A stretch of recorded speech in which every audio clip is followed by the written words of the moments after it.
जिंदाबाद जिंदाबाद जिंदाबाद इनकलाब जिंदाबाद जिंदाबाद जिंदाबाद नशा ही नहीं चलेगा नहीं चलेगा नहीं चलेगा बंद करो बंद करो बंद करो मोदी तेरा नाम इस्लामोफोबिया अमित शाह तेरा नाम इस्लामोफोबिया नरेंद्र मोदी तेरा नाम इस्लामोफोबिया। अभी हम कहीं मुल्ले काटे जाएंगे, राम राम चिल्लाएंगे तो ये चुपचाप खड़े रहेंगे ये। हाँ, संविधान की बात करेंगे, नहीं रहने दिया जाएगा यहाँ पर। हर जगह जहाँ पे दंगा हुआ है उसके पीछे यही पुलिस प्रशासन खड़ा रहता है, ये दिक्कत है। उनके खिलाफ आवाज उठा रहे हैं, ये दिक्कत है। आप महाराजा धीराज तो नहीं है कि आपने जबान खोली और आपकी बात पर अमल होना चाहिए। ये तो अंधेर नगरी हो गई, अंधेर नगरी चौपट राजा। तो जिस तरह से ये प्रदर्शन दिल्ली के जंतर मंतर पर रखा गया था, इस्लामोफोबिया के खिलाफ, लगातार मुसलमानों के प्रति बढ़ रही नफरत के खिलाफ, उस प्रदर्शन को लेकर दिल्ली पुलिस ने इस प्रदर्शन को 6:30 बजे दिल्ली के जंतर मंतर से हटाने की बात कही है, क्योंकि प्रदर्शनकारी कह रहे थे कि हम यहाँ पर इफ्तार करेंगे, इफ्तार का प्रोग्राम करेंगे, लेकिन दिल्ली पुलिस की तरफ से कहा गया कि आपको यहाँ इफ्तार करने की परमिशन नहीं दी गई है, आपको यहाँ अब इससे ज़्यादा नहीं बैठने दिया जाएगा। आप देख सकते हैं लगातार अर्धसैनिक बलों की तैनाती है और तमाम जो अर्धसैनिक बल हैं, सीआरपीएफ हो, उसके अलावा दिल्ली पुलिस की जो प्लाटून है वो लगातार यहाँ लगाई गई है और जंतर मंतर से जो प्रदर्शनकारी हैं उनको यहाँ से बाहर भेजा जा रहा है, क्योंकि प्रदर्शनकारियों ने कहा था कि हम यहाँ पर अपना इफ्तार करेंगे और जो लोग यहाँ हमारे साथ जमा हुए हैं वो इफ्तार करके हमारे साथ जाएंगे। लेकिन यहाँ आप तस्वीरें इस वक्त देखिए, किस तरह की तस्वीरें दिल्ली के जंतर मंतर से हैं। जहाँ से प्रदर्शन शुरू हुआ था वहीं से लेकर इन सभी लोगों को यहाँ से आगे बढ़ा दिया गया है और कहा गया है कि आप लोग यहाँ प्रदर्शन नहीं कर सकते। मैं आपको सीधी तस्वीरें इस वक्त दिल्ली के जंतर मंतर से दिखा रहा हूं, जहां तमाम जो अर्धसैनिक बल हैं वो इस वक्त मौजूद हैं और देखिए एमन रिजवी यहां पहुंची है। देखिए यहाँ से हटाया गया, कहा जा रहा है यहाँ नहीं रुकने दिया जाएगा। नहीं, यहाँ नहीं रुकने दिया जाएगा ना, हम संविधान की बात करेंगे, यहाँ नहीं रुकने दिया जाएगा। अभी हम कहीं मुल्ले काटे जाएंगे, राम राम चिल्लाएंगे तो ये चुपचाप खड़े रहेंगे ये। हाँ, संविधान की बात करेंगे, नहीं रहने दिया जाएगा यहाँ पर। तो देखिए किस तरह से यहाँ जो बात कही जा रही है उसको ये कहा जा रहा है कि आप यहाँ नहीं कर सकते हैं, क्योंकि दिल्ली पुलिस कहती है कि इनको टाइम दिया गया था, उस टाइम पर इनका प्रदर्शन खत्म होना था और उन्हीं तमाम चीज़ों को लेकर यहाँ से इस प्रदर्शन को खत्म किया जा रहा है। और दिल्ली पुलिस की मौजूदगी में यहाँ से प्रदर्शनकारियों को इस रास्ते से, आप देख सकते हैं ये पीछे वाला रास्ता है दिल्ली के जंतर मंतर का, मेन गेट जो है वहाँ प्रदर्शन था इन लोगों का और यहाँ से इनको अब बाहर निकाला जाएगा, क्योंकि इन लोगों ने कहा कि हम यहीं पर इफ्तार करेंगे और तमाम जो मुस्लिम समुदाय के लोग हमारे साथ जुड़े हैं वो इफ्तार करके जाएंगे। लेकिन दिल्ली पुलिस का कहना है कि आपको जो टाइम दिया गया था वो खत्म हो चुका है और उसी के चलते अब आपको अनुमति नहीं है कि आप यहाँ देर तक प्रदर्शन कर सकें। क्यों निकाला जा रहा है आपको यहाँ से? पता नहीं, अब जिनसे पूछे जिनके हाथ में। जहाँ पे इस तरह के काम होते हैं वहाँ पे तो पुलिस भी वहाँ पे कुछ नहीं कर रही है, वहाँ पे मूक दर्शक बनी हुई है पुलिस। ठीक है, अभी तो देखा जाए हम लोग प्रदर्शन कर रहे थे, यहाँ पे जो भी है कि एक आवाज़ पहुँचाई जा रही है पूरे देश भर में कि इस तरह की जो चीज़ें हो रही हैं उस पर रोक लगाई जाए। लेकिन करने वाले थे आज क्या चीज़ इफ्तार भी आप लोगों का यही होना था, तो क्यों हटाया जा रहा है? बिल्कुल इफ्तार किया जा सकता है, लेकिन अब ये कह रहे हैं कि टाइम हो गया आपका, हटा रहे हैं, इस तरह से हटा रहे हैं। लेकिन वही है ना कि जहाँ पे जो लोग इस तरह के काम कर रहे हैं उन चीज़ों पे तो इस तरह की पुलिस कभी नहीं आती है। टाइम की तो यहाँ कोई ऐसी लिमिट है नहीं, मैं जंतर मंतर पर बोल रहे हैं कि हाँ, वही बोल रहे हैं कि टाइम की लिमिट है। मिलिट्री लगा देना, सैनिक बल लगा देना।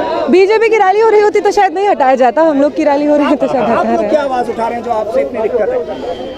अगर जो प्रॉब्लम इस वक्त चल रहा है हर जगह पे, जो अलग अलग राज्यों में वायलेंस चल रहा है, हर जगह जहाँ पे दंगा हुआ है उसके पीछे यही पुलिस प्रशासन खड़ा रहता है, ये दिक्कत है। उनके खिलाफ आवाज उठा रहे हैं, ये दिक्कत है, इसलिए भी हम लोग को हटा रहे हैं। तो अब आप इफ्तार यहाँ नहीं करेंगे? नहीं, अभी यहीं पे बाहर कर लेंगे, इसी के बाहर।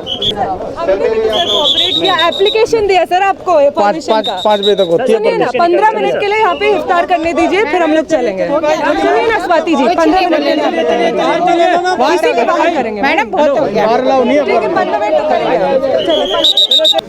कहा जा रहा है कि मध्य प्रदेश में जो हिंसा हुई है रामनवमी के दिन, उसमें कहा गया कि मुसलमानों ने अपने घरों से पत्थर फेंके हैं, तब जाकर हिंसा बढ़ी है और हिंदुत्ववादी जो जुलूस निकल रहा था रामनवमी का वो शांतिपूर्वक निकल रहा था। आप तो मीडिया में हैं, आपका क्या कहना है?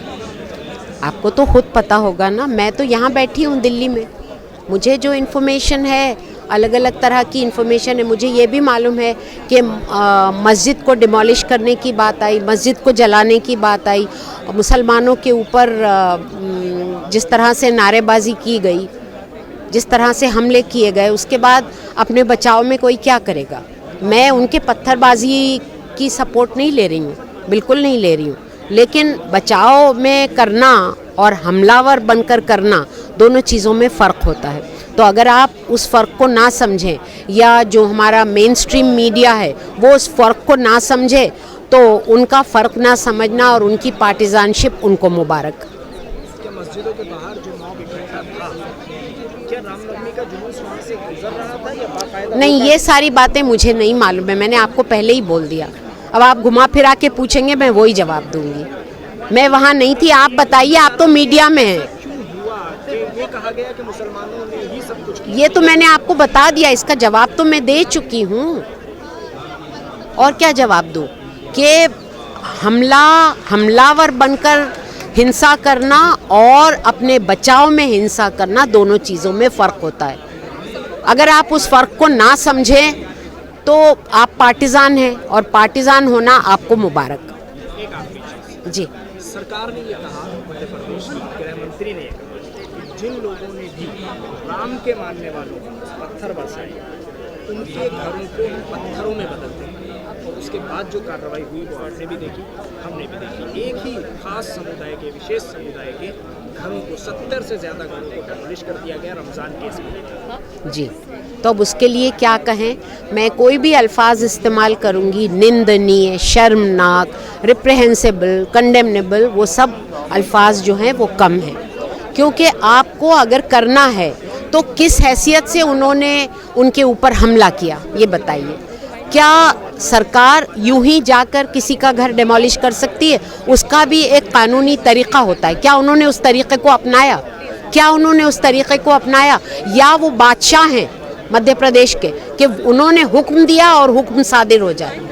ऐसे तो नहीं होता ना। अगर उन्होंने कानून तोड़ा है तो आप उनके खिलाफ FIR करिए। FIR करके उस कानून तोड़ने के खिलाफ क्या सज़ा है वो सज़ा दीजिए आप। हम कब मना कर रहे हैं? की इजाज़त देता है और पूरा एक प्रतिक्रिया उसकी होती है। जी हाँ, तो वही तो अब आप बोल रहे हैं, यही हम कह रहे हैं कि जो कानूनी प्रक्रिया होती है वो करिए। आप महाराजाधिराज तो नहीं हैं कि आपने ज़बान खोली और आपकी बात पर अमल होना चाहिए। ये तो अंधेर नगरी हो गई, अंधेर नगरी चौपट राजा।